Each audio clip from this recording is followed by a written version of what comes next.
아기가 자라며 강하여지고 지혜가 충만하며 하나님의 은혜가 그의 위에 있더라. 그의 부모가 해마다 유월절이 되면 예루살렘으로 가더니 예수께서 12살 되었을 때에 그들이 이 절기의 관례를 따라 올라갔다가 그 날들을 마치고 돌아갈 때에 아이 예수는 예루살렘에 머무셨더라. 그 부모는 이를 알지 못하고 동행 중에 있는 줄로 생각하고 하룻길을 간 후 친족과 아는 자 중에서 찾되 만나지 못함에 찾으면서 예루살렘에 돌아갔더니 사흘 후에 성전에서 만난즉 그가 선생들 중에 앉으사 그들에게 듣기도 하시며 묻기도 하시니 듣는 자가 다 그 지혜와 대답을 놀랍게 여기더라. 그의 부모가 보고 놀라며 그의 어머니는 이르되 아이야 어찌하여 우리에게 이렇게 하였느냐 보라 내 아버지와 내가 근심하여 너를 찾았노라. 예수께서 이르시되 어찌하여 나를 찾으셨나이까 내가 내 아버지 집에 있어야 될지를 알지 못하셨나이까 하시니 그 부모가 그가 하신 말씀을 깨닫지 못하더라. 예수께서 함께 내려가사 나사렛에 이르러 순종하여 받드시더라. 그 어머니는 이 모든 말을 마음에 듭니다. 같이 읽습니다. 예수는 지혜와 키가 자라가며 하나님과 사람에게 더욱 사랑스러워 가시더라. 아멘. 한 아이가 질문을 합니다. 예수님도 화장실에 가나요? 이 질문한 거죠. 귀엽지만 또 중요한 질문이라고 할 수가 있습니다. 예수님이 그 질문을 받으면 뭐라고 대답하실까요? 가지, 매일 가지. 아마 그러실 겁니다. 우리 예수님이 하나님이시라고 생각을 하다 보니까 예수님에게 100%의 인성이 있다는 것을 잊을 때가 있지 않습니까? 그러나 우리 예수님도 다른 사람과 똑같이 어린 시절을 보냈고요. 청소년 시기를 보냈습니다. 그래서 우리와 똑같은 모습으로 성장을 하신 거예요. 물론 똑같은 모습으로 성장했지만 우리와 아주 다른 부분도 물론 있었습니다. 예수님의 어릴 적에 대한 그 기록이 궁금하지 않습니까? 우리 예수님은 어릴 때 어떠했을까? 궁금하잖아요. 그런데 성경에는 누가복음의 한 토막 외에는 예수님의 어릴 적에 대해서 기록을 하고 있지 않습니다. 아마도 누가가 예수님의 어머니 마리아에게 물어봤겠지요. 예수님은 어릴 때 어떠했나요? 여러 이야기를 하지 않으셨겠습니까? 그 중에서 한 이야기를 누가복음에 기록을 하고 있습니다. 하나의 에피소드 같은데, 그러나 예수님 어릴 적 기록이 딱 하나 성경에 있다고 하는 것은 굉장히 또 중요한 의미가 있는 것입니다.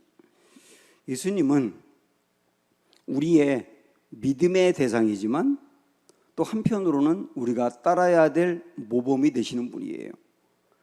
우리 삶의 모든 부분에 모범이 되시는 분이기 때문에 우리는 오늘 예수님의 어릴 적 그 모습을 통하여 예수님의 무엇을 따라가야 되는지를 배우는 시간을 갖도록 합니다. 먼저 오늘 말씀 40절에 보면 예수님의 어릴 적 모습을 이렇게 압축해서 정리하고 있어요. 아기가 자라며 강하여지고 지혜가 충만하며 하나님의 은혜가 그의 위에 있더라. 이렇게 세 가지 모습을 이야기합니다. 좀 더 구체적으로 보시면 이 아기가 자라가면서 강하여졌다라고 하는 것은 신체가 성장했다는 것을 말합니다. 신체가 강한 모습으로 성장해 갔다는 거죠. 그 다음에 지혜가 충만했다라고 하는 말은 지적으로 성장했다는 것을 이야기하고 있는 거예요. 그리고 하나님의 은혜가 그의 위에 있었다라고 하는 것은 영적으로 성장했다는 것을 이렇게 표현하고 있는 겁니다. 우리 예수님은 신체와 또 지적인 부분과 영적인 부분이 잘 성장해 가셨다는 뜻입니다. 그런데 여기 이 말씀에 40절에 이렇게 나오는데 오늘 우리가 읽었던 말씀 끝에 52절을 보면 상당히 비슷하게 또다시 정리를 하고 있어요. 예수는 지혜와 키가 자라가며 하나님과 사람에게 더욱 사랑스러워 가시더라. 이렇게 표현을 하고 있습니다. 자, 여기서 네 가지인데요. 지혜가 자랐다, 키가 자랐다, 하나님에게 사랑스러워 가셨다, 사람에게 더욱 사랑스러워 가셨다. 이 네 가지 모습을 이야기하고 있습니다. 먼저 지혜가 자랐다라고 하는 말은 아까 우리가 앞에서 봤던 40절에 지혜가 충만했다는 말과 통하는 것이죠. 지적으로 성장했다는 얘기입니다. 그 다음에 키가 자랐다라고 하는 말은 단지 예수님의 키가 자랐다는 것만이 아니라 역시 40절에서 보았던 예수님의 신체가 성장했다고 하는 것을 이야기하는 것이고, 그 다음에 하나님에게 더욱 사랑스러워 가셨다 했는데, 여기 사랑스러워할 때 사랑이라고 하는 단어는 헬라어로 카리스라고 하는 말을 쓰고 있는데, 이게 은혜라고 하는 말이거든요. 그래서 아까 40절에서 하나님의 은혜가 그 위에 있었다고 할 때 그 은혜와 여기 사랑이 똑같은 단어란 말이죠. 그래서 이 하나님에게 사랑스러워 갔다라고 하는 말은 영적인 성장을 말하는 겁니다. 하나님을 사랑하고 하나님의 사랑을 받고 주님과 굉장히 친밀한 교제를 가지고 사셨다, 이런 의미가 되는 겁니다. 실질적으로 우리 예수님은 정말 그랬습니다. 우리 예수님은 신체가 강하게 성장하셨어요. 복음서 말씀을 보면 우리 예수님은 식사할 겨를이 없다고 할 정도로 열심히 사역을 하셨습니다. 한 번은 갈릴리 호수에 풍랑이 일어나서 큰 풍랑 때문에 배가 막 요동하고 있는데 우리 예수님은 배 밑에서 주무셨거든요. 배 밑에서 주무실 정도로 피곤하셨던 거예요. 사실은 굉장히 많은 일을 했기 때문에. 그럼에도 불구하고 그 수많은 일들을 넉넉히 감당하셨습니다. 우리 예수님은 육체도 튼튼하셨어요. 한편 우리 예수님은 지적으로도 성장하셔서 오늘 우리가 읽었던 말씀 중에 이런 얘기가 나옵니다. 예수님이 예루살렘 성전에서 성경을 가르치는 선생님들과 성경에 대해서 서로 토론을 하세요.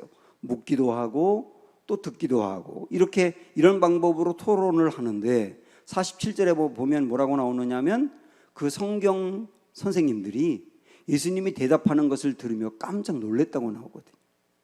예수님의 나이가 12살인데 12살의 예수님의 나이에 그 지적인 부분이 굉장히 성장했다는 것을 이야기하는 거예요. 그리고 또한 우리 예수님은 하나님과의 관계가 친밀하며 영적으로 성장했는데, 이것은 제가 굳이 이야기하지 않아도 여러분이 능히 잘 아실 겁니다.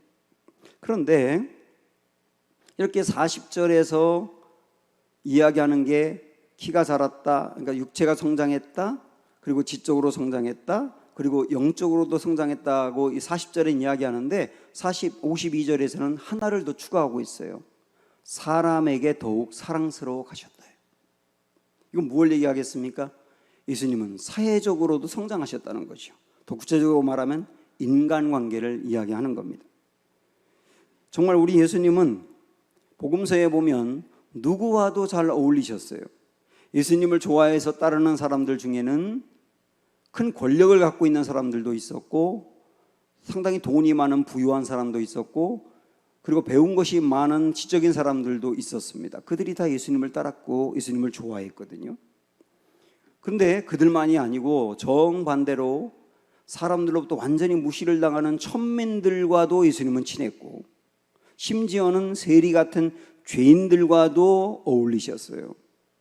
그래서 예수님을 싫어하는 그 바리새인들이 예수님의 별명을 붙여주었는데 그 별명이 뭐냐면 먹기를 탐하는 자거든요. 먹기를 탐하는 자. 그 별명을 붙여준 이유가 세리 같은 죄인들과 함께 먹고 어울리는 걸 좋아하는 걸 보면서 참 먹기를 탐하는 분이네, 이렇게 별명을 붙인 거예요.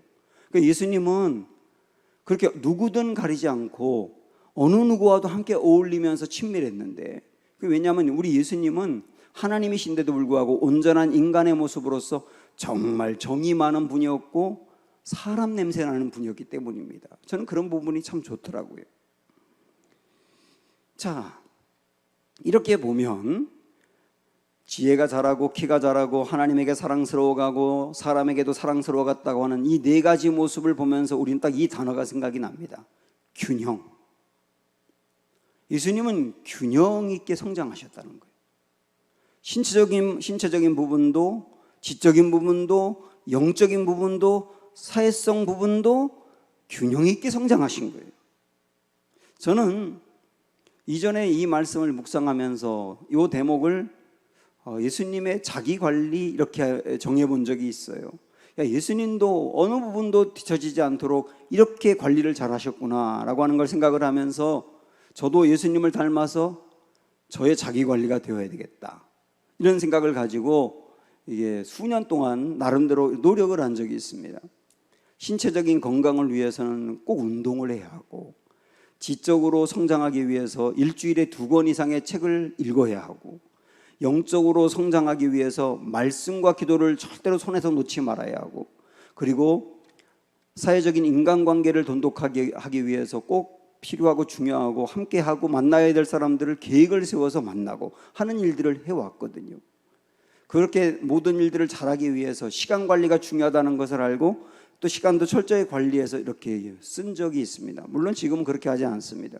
너무 그렇게 얽매이는 것이 저에게 좀 자유함을 잃어버리는 것 같아서 안 하고 있고 또 힘에 부치기도 하지만, 어쨌든 예수님이 보였던 이 모습들을 통해서 우리가 예수님의 균형 있는 모습을 모범으로 삼을 필요가 있다는 거예요. 그런데 예수님의 이런 모습은요, 예수님이기 때문에 저절로 생겼다고 여러분 생각하시면 안 됩니다.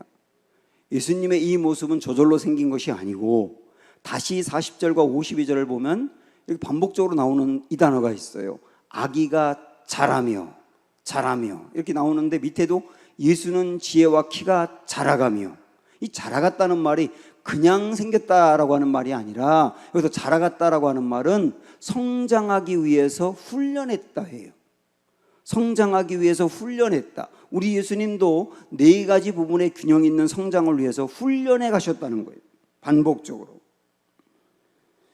이 사실 유대인들은 어린아이 때부터 회당에서 글을 가르치고요, 그리고 모세 오경 같은 이 성경을 어릴 적부터 가르치고, 또 심지어는 그걸 외우게 만들고, 그리고 끊임없이 반복적으로 토론하게 하고 질문하고 대답하고 하는 교육들을 통하여 아이들을 성장시키고 있습니다. 그래서 여러분 아시죠? 유대인 부모들은 아이가 학교에서 돌아오면 너 오늘 뭐 배웠니? 오늘 누구와 어울렸니? 학교에서 무슨 일이 있었니? 이렇게 질문하는 것이 아니라 너 오늘 무슨 질문했니? 이렇게 묻는다는 거 여러분 아시잖아요. 이런 교육들을 통하여 유대인들이 성장해 가고 있거든요. 우리 예수님도 이런 교육을 통하여 성장이 되었을 겁니다. 또 우리도 예수님에게서 모든 걸 모범으로 삼는다고 한다면 4가지 모습이 균형 있게 가게 하도록 여러분도 여러분의 자녀도 성장해 가야 된다는 것을 먼저 깨달아야 됩니다.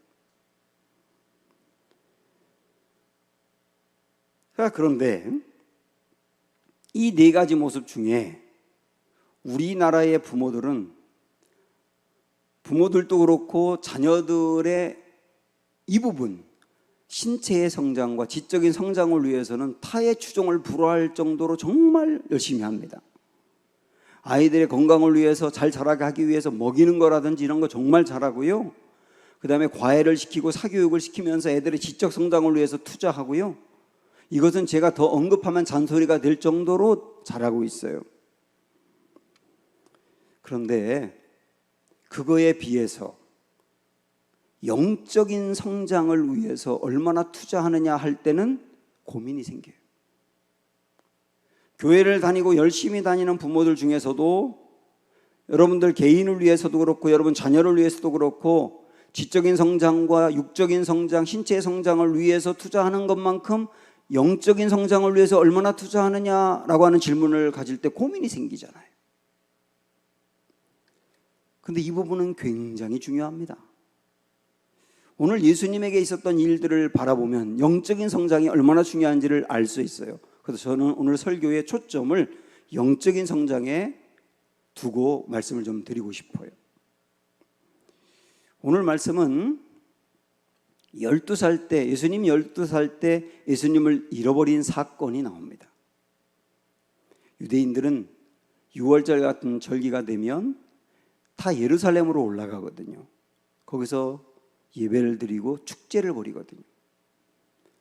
예수님의 부모인 요셉과 마리아도 예수님을 드리고 예수님 12살 때 나사렛에서 예루살렘까지 140km를 갔을 거예요. 걸어서 한 5일 정도 걸리는 거리입니다. 5일 정도 걸려서 예루살렘으로 가서 일주일 동안 유월절 기간을 보내고 난 다음에 이제 다시 나사렛으로 돌아가는 길입니다. 하루길쯤 간 다음에 보니까 예수님이 없는 거예요. 이때 당시에는 보통 한 아이를 한 마을에서 다 같이 키운다고 생각을 했거든요. 이 공동체성이 원체 강해서 어떤 아이가 태어나면 그 아이를 그 집에서만 키우는 게 아니라 뭐 다른 마을에서 다 같이 키웠다고 해요. 저 집의 아이가 우리 아이처럼 그렇게 키워냈다고요. 그러니까 아마 예수님의 부모들도 예수님이 어떤 사람의 뒤를 따라갈 거다, 아니면 친구들과 함께 어울리면서 나사렛으로 가고 있을 거라고 생각을 했을 거예요. 그런데 하루가 지난 다음에 아무리 봐도 예수님이 없는 겁니다. 그래서 사람들에게 예수님을 보았느냐고 물어보니까 못 봤다는 거예요. 아무리 찾아봐도 없어요. 그래서 다시 되돌아서 예루살렘으로 또 하룻길 올라가게 된 거죠. 근데 예루살렘으로 가서 아들 예수가 어디 있는지를 찾기 위해서 이곳저곳을 헤매다가 사흘째 되는 날에 성전에 갔어요. 성전에 갔더니 거기에 예수님이 있는 거예요. 그런데 성경 선생님들과 서로 토론하고 대화하고 있는 모습을 부모들이 보게 된 겁니다. 반갑기도 하고 또 한편 화도 나서 마리아가 예수님에게 꾸중을 하면서, 아니 우리가 너를 얼마나 찾았는데, 근심하며 찾았는데 너는 그것도 모르고 여기서 그렇게 태평하게 있는 거야? 이렇게 꾸짖는 장면이 나와요. 저는 이 장면 이렇게 묵상하면서 우리 예수님도 꾸짖음을 들었구나, 꾸중을 들었구나, 우리 예수님도 부모와 갈등을 느꼈구나, 그런 거 생각하니까 되게 위로가 되지 않습니까? 어쨌든 예수님에게 마리아가 왜 여기서 이렇게 있느냐고 꾸중을 했을 때 그때 예수님이 한 대답이 굉장히 중요하거든요. 49절을 보세요. 예수께서 이르시되 어찌하여 나를 찾으셨나이까? 그러면서 내가 내 아버지의 집에 있어야 될 줄을 알지 못하였나이까? 이렇게 주님이 대답을 하세요. 그러니까 부모는 예수님이 거기에 있고 성경 선생님들과 서로 성경에 대해서 토론하는 것을 보고 놀랐는데, 예수님은 또 놀라요. 뭘 보고 놀랐느냐면, 아니 나를 잃어버려서 나를 찾으려고 한다면 제일 먼저 성전에 왔어야지, 아니 성전에 오진 않고 다른 데서 찾았다는 게 놀라운 거예요. 여러분, 이건 뭐냐면 우리 예수님은 당연히 성전에 있어야 될 거라고 알았어야 되지 않느냐는 거예요. 당연히 성전에 있어야 될 거라고 부모라면 알았어야 되지 않느냐, 그걸 몰랐다는 게 놀랐다는 거죠. 예수님은요, 부모가 하룻길 걸어갈 때 그때부터 성전에 있었어요. 그리고 예수님을 3일 동안 찾았지 않습니까? 총 4일 동안 성전에 있으면서 계속 성경 교사들과 대화하고 거기 있었던 거예요. 4일 동안. 여러분, 이걸 보면서 우리의 영적 성장을 어떻게 가져와야 되는지, 우리가 영적 성장을 위해서 어디에 초점을 두어야 되는지를 예수님의 모습으로 볼 수가 있어요. 예수님은 12살에 성경 선생님들과 성경에 대해서 나누고 토론할 정도로 성경을 잘 알고 있었어요. 영적 성장은 굉장한 게 아니라 성경을 가까이 하는 일이에요. 여러분의 자녀들이 영적 성장을 갖게 하려면 성경을 가까이 하는 걸 어릴 적부터 가르치는 거예요. 우리 요즘 아이들 보면서 깜짝 놀라지 않습니까? 두 가지 놀라는데, 하나는 첫째는 성경을 몰라도 정말 모른다는 것 때문에 너무나 놀라고, 또 하나는 세상을 정말 잘 안다는 것 때문에 놀라잖아요. 요즘 아이들을 보면서 부모들이 세상에 이런 것까지 다 알고 있구나 깜짝 놀라거든요. 그 아이들은 그 부분에 너무나 잘하는데 성경은 너무나 모르는 거예요. 그 예수님은 12살이 되었을 때부터 성경을 그토록 잘 알고 있었다. 영적 성장이 그거라는 거예요, 결국. 또 하나, 영적 성장을 어떻게 가져오느냐 하면 하나님과 가까이 하는 것을 소중히 여기는 거예요. 4일 동안 성전에 있으면서, 성전에 있었다는 것은 하나님과 함께 있었다예요. 성전은 하나님이 임재하는 곳이고 하나님을 만나는 곳이고 하나님의 음성을 듣는 것이고 하나님을 통하여 힘을 얻는 곳이니까 그 성전에 우리 예수님이 4일 동안 있었다고 하는 것은 하나님의 품 안에 안겨 있었다는 거예요. 하나님의 품 안에 안겨 있는 것이 그렇게 좋아서 부모를 잃어버린 것도 망각하고 그 품에 그냥 안겨서 천국에 있는 것처럼 기뻤다는 거죠. 그래서 영적 성장은 뭐냐? 하나님과 함께하는 것을 소중히 여기는 거예요. 이것이 바로 하나님에게 더욱 사랑스러워 가시더라 라고 하는 내용이 되는 것이죠. 저는 이거와 연관해서 오늘 말씀을 묵상하면서 이 부모들이 예수님을 잃어버렸다고 하는 것, 그것이 우리의 모습일 수 있다는 것을 알게 됐습니다. 부모는, 마리아와 요셉은 예수님이 곁에 없는데 몰랐어요. 다시 말하면 예수님을 잃어버렸는데 그걸 몰랐다고요. 우리와 연관을 해보니까 우리는 교회를 다닙니다. 예수님을 믿습니다. 그리고 예배를 드립니다. 그러니까 늘 내 곁에 주님과 함께 한다고 생각하는 거예요. 그런데 예배를 드리고 예수님을 믿고 교회를 다니지만 예수님과 너무나 멀어져 있는 이들이 적지 않아요. 그걸 모르는 거예요. 우리는 예수님을 믿으면 예수님이 내 안에 계신다고 하는 교리를 압니다.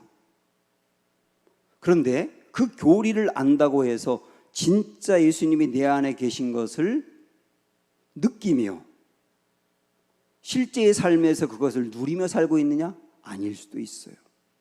만약에 예수님이 진짜 내 안에 계신다는 것을 늘 의식하며 사실로 확신하며 산다면 그렇게 걱정할 수가 없습니다.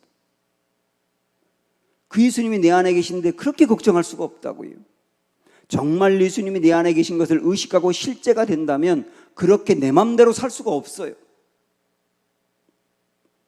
유기성 목사님이 이전에 제자훈련 교재에서 했던 말 중에 이 말이 생각이 나는데, 교회를 다니는 부부가 치열하게 부부싸움을 하다가도 담임 목사만 옆에 있으면 아무 일이 없는 것처럼 서로 이렇게 잘 지낸답니다. 담임 목사만 옆에 있어도. 그러다가 또 담임 목사가 또 떠나가면 자기들 둘이 있을 때는 또 막말을 하면서 치열하게 또 싸운다는 거예요. 나를 아는 사람이 가까이만 있어도 의식하는데 우리는 예수님이 내 안에 계시다는 것을 전혀 의식하지 못하며 산다는 하나의 얘기 아니겠습니까? 이걸 다르게 말한다면 예수님의 부모들처럼 예수님을 잃어버렸는데 모르고 산다는 거예요. 더 큰 문제는 예수님이 분명히 곁에 없었는데 있는 셈 치고 간 겁니다. 곁에 있겠거니 하고 하루길을 간 거예요. 곁에 있겠거니.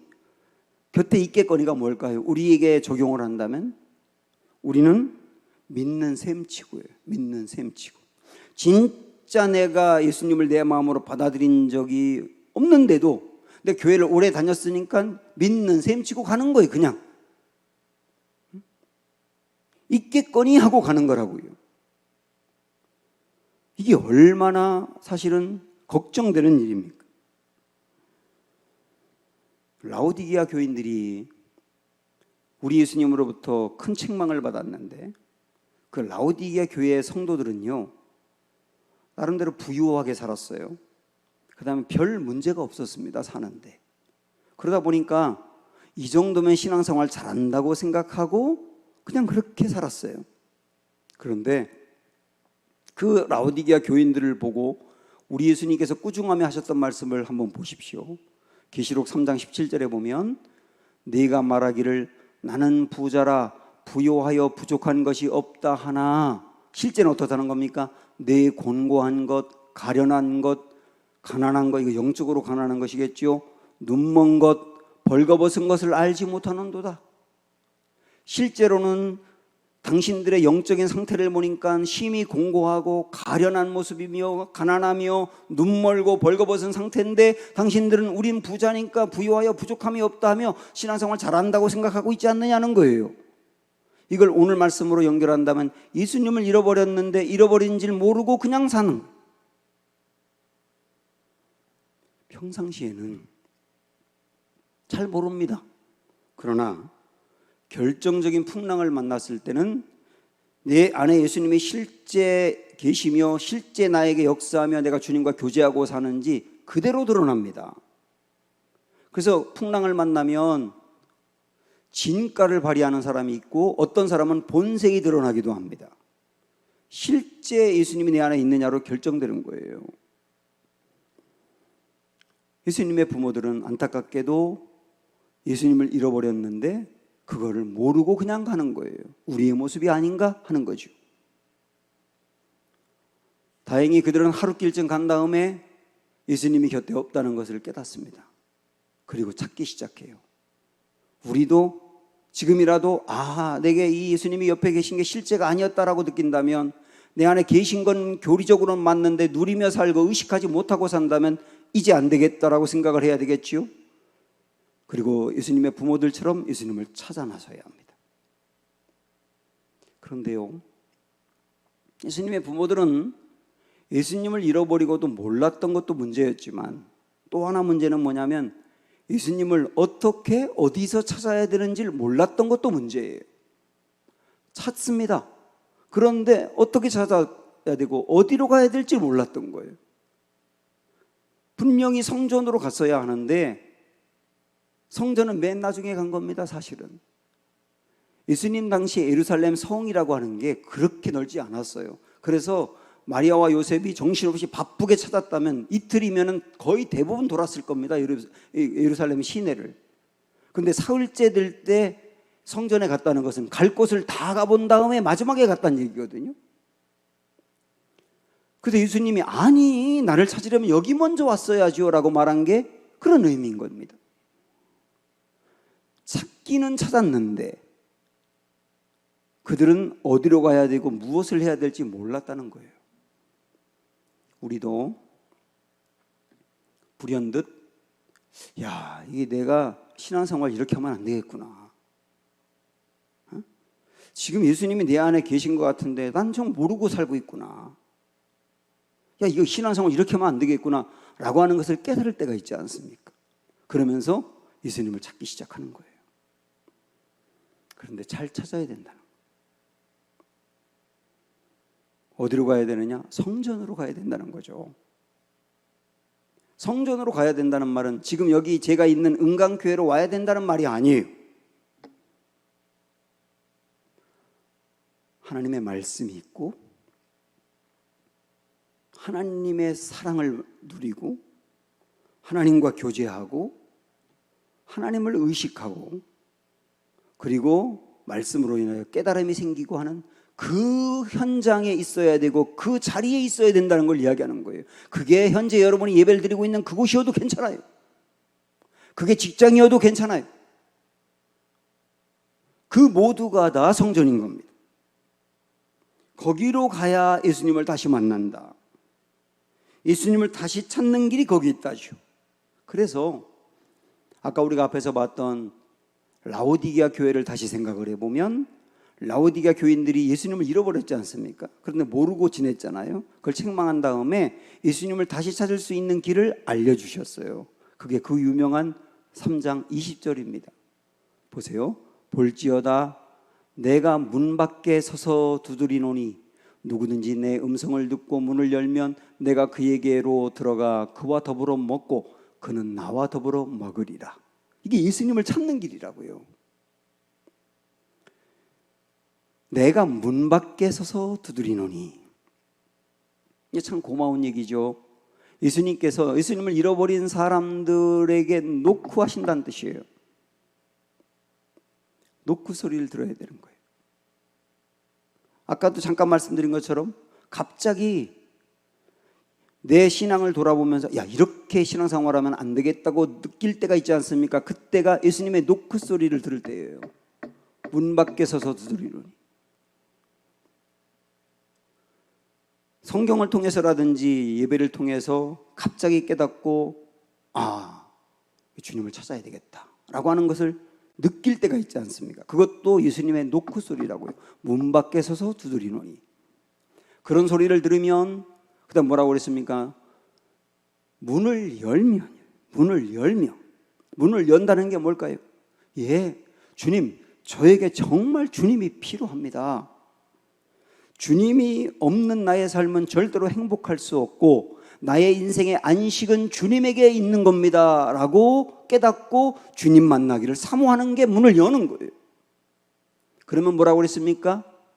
그에게로 들어가 그와 더불어 먹고 그는 나와 더불어 먹으리라. 먹는다고 하는 말은 교제지 않습니까? 내 안에 주님이 계시면서 나와 교제하고 나를 이끌어 가겠다, 이런 얘기지 않습니까? 이게 예수님을 찾은 길이라니까요. 결국은 이렇게 예수님을 다시 찾고 만나고 교제하고 하는 이 모두가 하나님에게 사랑스러워가는 영적 성장의 길이라고 하는 거, 오늘 여러분들 그걸 딱 붙드시면 되는 겁니다. 지금까지 예수님의 영적 성장의 길이 무엇이었는지를 보고 우리가 배웠습니다. 그런데 여기서 또 우리가 그냥 지나갈 수 없고 주목해야 될 말씀이 49절에 또 있거든요. 여기 보면 예수께서 이르시되 어찌하여 나를 찾으셨나이까? 내가 내 아버지 집에 있어야 될 줄을 알지 못하셨나이까 하시니. 여기에 아버지 집이라고 나와 있는데 여기 예수님이 하나님을 아버지로 불렀다는 거거든요. 12살 때 하나님을 아버지로 불렀다고 해요. 우리도 하나님 아버지하고 기도하는데 여러분 그 정도가 아닙니다. 이때 당시에는 하나님을 아버지로 부른 사람이 아무도 없어요. 아무도 없다고요. 오직 예수님만 하나님을 아버지로 불렀습니다. 그러니까 우리 예수님은 12살 때 하나님이 아버지라고 하는 것을 확신하게 되었고, 그 말은 다르게 말한다면 자신이 하나님의 아들이라고 하는 정체성을 확신했다는 거예요. 12살 때 우리 예수님은 성경을 가까이 하면서 하나님을 가까이 하면서 하나님이 나의 아버지고 내가 하나님의 아들이라고 하는 것을 확신한 거예요. 이 정체성이라 그러죠. 이 영적 성장이 얼마나 중요한 부분입니까? 내 정체성을 분명히 아는 거. 근데 이것만이 아닙니다.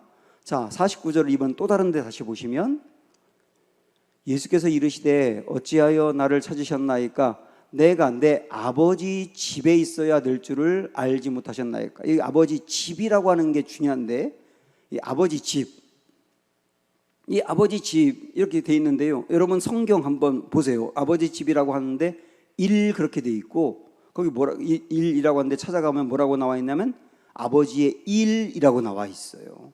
아버지의 일. 사실 아버지의 일이라고 번역하는 게 맞답니다. 자, 그러면 우리 예수님은 부모들이 찾아와서 왜 여기 있느냐고 물어봤을 때 우리 예수님이 뭐라고 대답했냐면 내가 아버지의 일을 해야 된다는 것을 몰랐나요? 이렇게 대답을 한 것이죠. 한편으로 이 아버지의 일이 뭡니까? 아버지가 예수님에게 맡긴 일, 사명을 말하는 거. 사명. 지금 예수님은 12살이지만 성전 안에서 하나님이 예수님에게 준 사명이 말씀을 가르쳐서 변화시키는 거잖아요. 그 사명을 성경 선생님들 앞에서 하고 있다고요. 이것도 영적 성장의 중요한 부분이에요. 사명을 바로 아는 거. 그러니까 우리 예수님은 12살 때 당신의 정체성을 바로 알고, 그러니까 내가 누군지에 대해서 바로 알고 내가 무엇을 해야 될지 사명을 바로 알았던 거예요. 이게 영적 성장의 중요한 부분이라고. 말씀을 가까이 하면서 예수님 하나님을 가까이 하면서 알게 되는 것이죠. 그런데요, 여기서 여러분 저와 같이 고민을 한번 해볼까요?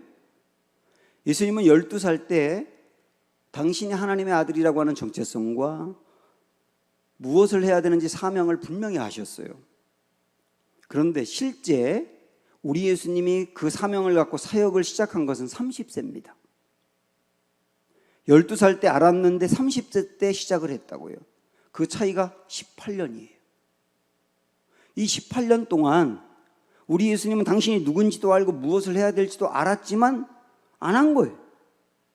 그래서 어떤 신학자는 이 18년 동안을 뭐라고 말하냐면 자기 절제의 시기라고 말하거든요. 당신이 하나님인데 하나님인 것을 절제하고, 그리고 당신의 사명이 이런 일인데 그 사명을 절제하면서 안 한 거예요. 그리고 그 기간 동안 무엇을 했느냐? 51절 보면 이렇게 나와 있어요. 예수께서 함께 내려가사 나사렛에 이르러 순종하여 받드시더라. 그 어머니는 이 모든 말을 마음에 두니라. 하나님이신 것을 알고, 하나님의 아들이신 것을 알고, 하나님의 일을 해야 된다는 것을 알았지만 그것을 제한하고 절제하고, 예수님은 집으로 돌아가서 어떻게 했느냐면 부모에게 순종하여 받들었답니다. 그런데요, 순종하고 받들었다는 이 동사를 정확한 시제로 말하면 사실 이렇게 말하는 게 맞아요. 예수님은 부모에게 지속적으로 계속 순종하고 계속 받드셨다, 이렇게 표현하는 게 정확합니다. 그러니까 30세가 될 때까지 우리 예수님은 그 일을 하셨다는 거예요. 아마도 요셉이 한 일이 목수였기 때문에 우리 예수님은 아버지를 도와서 함께 목수의 일을 한 거죠. 동생들도 돌보면서 목수의 일을 한 겁니다. 그 목수라고 해야 이때 당시에 뭐 변변한 게 아니었어요. 그냥 목공소를 차려놓은 것도 아니고 집에서 연장 몇 가지를 가지고 뭐 주문을 받으면, 예를 들어서 의자 하나 만들어 달라 그러면 집에서 의자를 만들어주고 그거를 갖다가 전해주고 돈을 받는, 그게 목수의 일이었다고요. 예수님은 그 일을 한 거예요. 그러면서 열심히 아버지와 함께 의자를 만들고 자르기도 하고 대패질도 하면서 의자를 만들었다고. 그리고 만든 걸 갖고 들고서 그 집에 전해주고, 그 집에 돈을 안 주고 나중에 오라 그러면 또 외상값을 받으러 가고, 외상값을 받으러 갔는데 또 돈을 주지 않으면 안타까워하고, 그러면서 열심히 수고하고 일하지만 돈을 떼어 먹히는 사람들의 심정을 잘 아시는 거거든요. 어쨌든 우리 예수님은 중요한 사명이 있는 걸 아시면서도 18년 동안 부모와 함께 순종하며 부모를 받드시는 이 일을 한 겁니다. 그걸 저는 여러분 잘 알고 있는 용어로 우리 주님은 목수의 일을 한 건데, 목수로서 목사의 일을 한 겁니다. 그 말은 뭐냐면 목수의 일도 하나님의 일이고 목수의 일도 하나님의 사역이라고 하는 걸 깨닫고 했다는 뜻이에요. 그래서 지금 직장을 다니면서 일하는 모든 분들이 내 직장의 일을 목사의 일로 해야 하는데, 그걸 사역이라고 생각하고 하나님의 일로 알고 해야 되는데, 그 모범이 되신 분이 예수님이거든요. 이것은 아무리 중요한 사명을 붙들고 있더라도 가정의 일에 소홀히 해서는 안 된다고 하는 것을 가르쳐 준 것이고요, 가정에서의 일도 하나님의 일이라고 하는 것을 가르쳐 준 것입니다. 예수님이 균형 있게 사신 모습 중에 사람에게 사랑스러워 가시더라라고 하는 모습이 있는데, 바로 이런 모습이 아니었겠는가 하는 거예요. 사랑하는 성도 여러분, 성도는 모든 면에서 예수님을 본받아야 합니다. 삶의 균형 있는 이런 모습을 간직하기 위해서 예수님이 어떻게 사셨는지, 어떻게 중요하게 여겼는지를 우리도 붙들고 나아감으로 모든 면에서 균형 있게 아름답게 성장하는 그런 은혜가 있기를 축원합니다. 함께 찬양하겠습니다. 온전하신 나의 주 찬양합니다.